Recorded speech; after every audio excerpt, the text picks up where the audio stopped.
Presiden Joko Widodo hari ini memulai kegiatan kunjungan kenegaraannya di Paris, Perancis. Di hari pertama, Presiden akan mengikuti konferensi perubahan iklim dan bertemu dengan sejumlah kepala negara dan kepala pemerintahan. Presiden Joko Widodo tiba di Paris kemarin malam waktu setempat.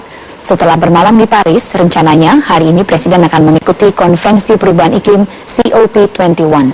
Di acara ini, Presiden akan menyampaikan dukungan penuh Indonesia untuk keberhasilan COP21 dan kontribusi Indonesia dalam isu perubahan iklim. Selain itu, hari ini Presiden juga akan melakukan pertemuan bilateral dengan Presiden Serbia Tomislav Nikolic, Perdana Menteri Kerajaan Norwegia Erna Solberg, Perdana Menteri Kerajaan Belanda Mark Rutte, dan Presiden Peru Ollanta M. Humala-Tasso.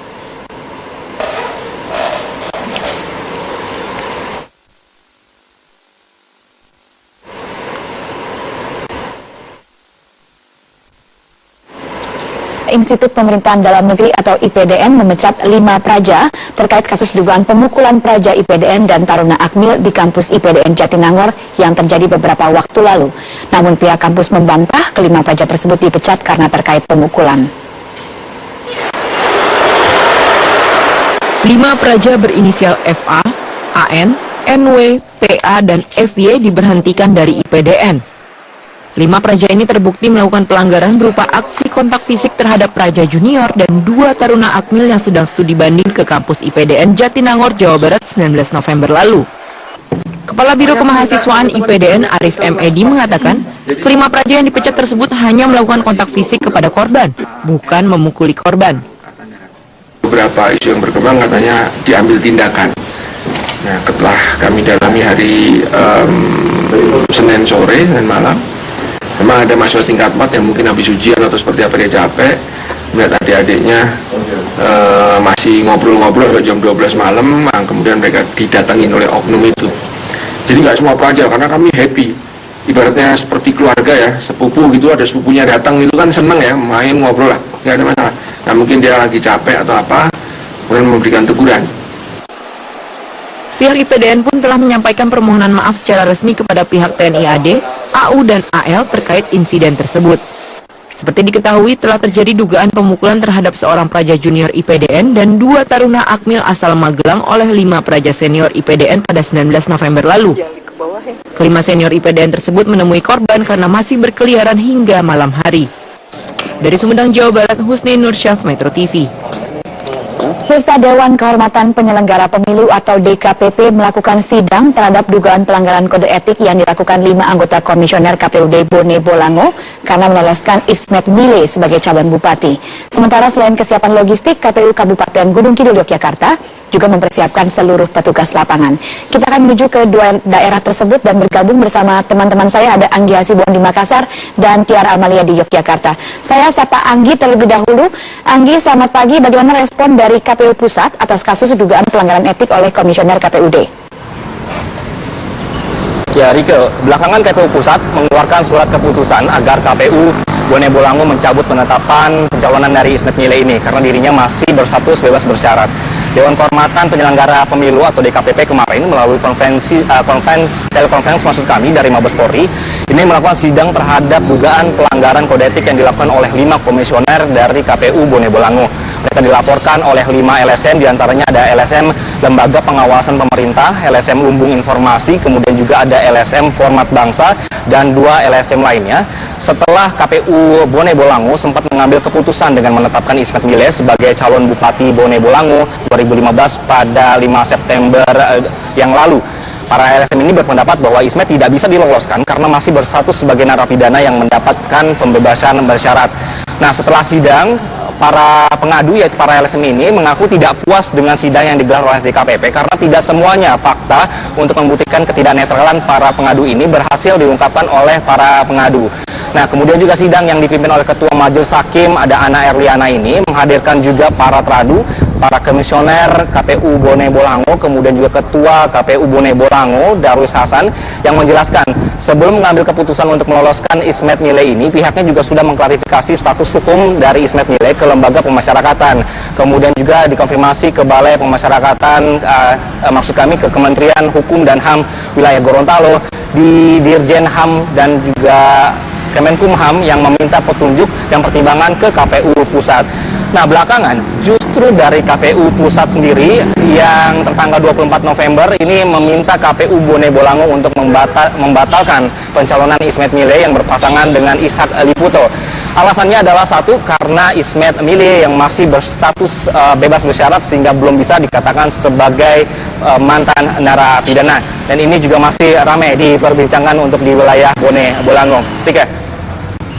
Baik, terima kasih Anggi Hasibuan. Saya ke Yogyakarta dengan Tiara. Tiara, bagaimana cara KPU Kabupaten Gunung Kidul memastikan kesiapan petugas di lapangan hari H nanti?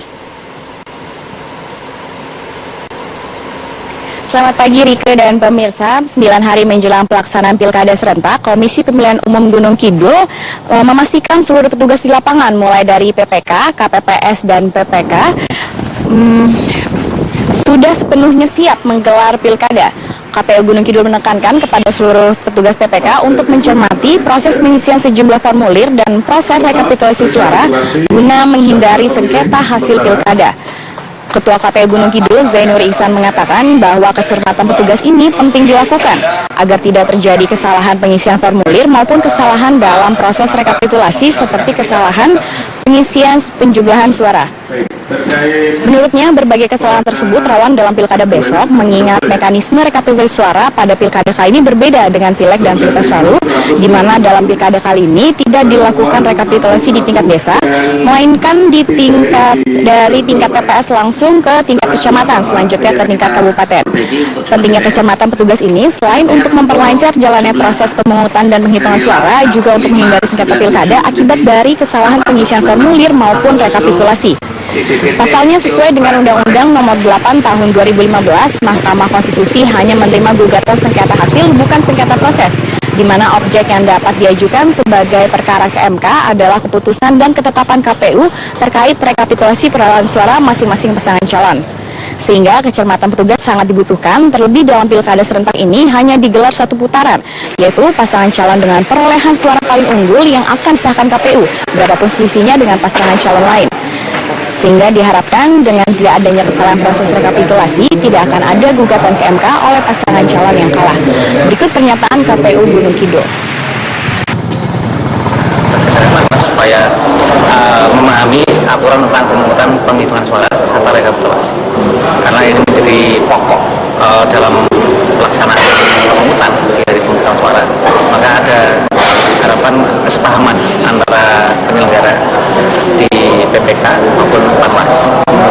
Nanti juga akan kita lakukan sosialisasi kepada peserta pemilu, ada 4 pasang calon, supaya ada kesepahaman tentang peraturan, sehingga ketika ada masalah itu tidak berdebat masalah penafsiran.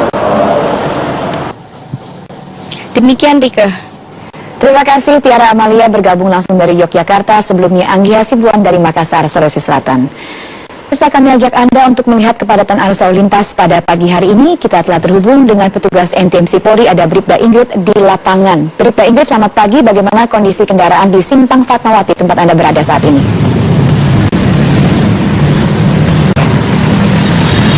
Ya, selamat pagi Riko. Kondisi arus lalu lintas bertepatan dengan jam aktivitas perkantoran pagi ini di kawasan Fatmawati cukup padat dikarenakan terdapat proyek pembangunan MRT dari arah Blok M mengarah ke Lebak Bulus.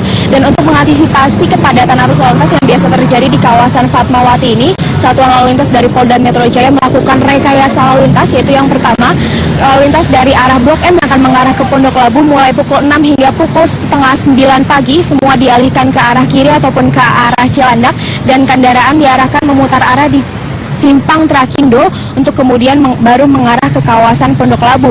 Sedangkan untuk arus lalu lintas ataupun rekayasa lalu lintas yang kedua, yaitu kendaraan-kendaraan dari arah ruas tol, yaitu dari arah Lebak Bulus yang akan mengarah ke Antasari, diperbolehkan ataupun melalui jalur tol Jor, yaitu yang akan mengarah ke Antasari, dibuat keluaran baru ataupun keluar exit tol baru, yaitu tepat di depan gedung Talavera untuk mengurangi kepadatan arus lalu lintas pada ruas arteri Lebak Bulus yang akan mengarah ke Antasari. Kemudian juga untuk rekayasa lalu lintas yang ketiga, yaitu dibuat arus lalu lintas yang akan mengarah ke Antasari one way mulai pukul 6 hingga pukul 10 pagi 10 pagi, yaitu khususnya pada hari-hari kerja, yaitu hari Senin hingga hari Jumat.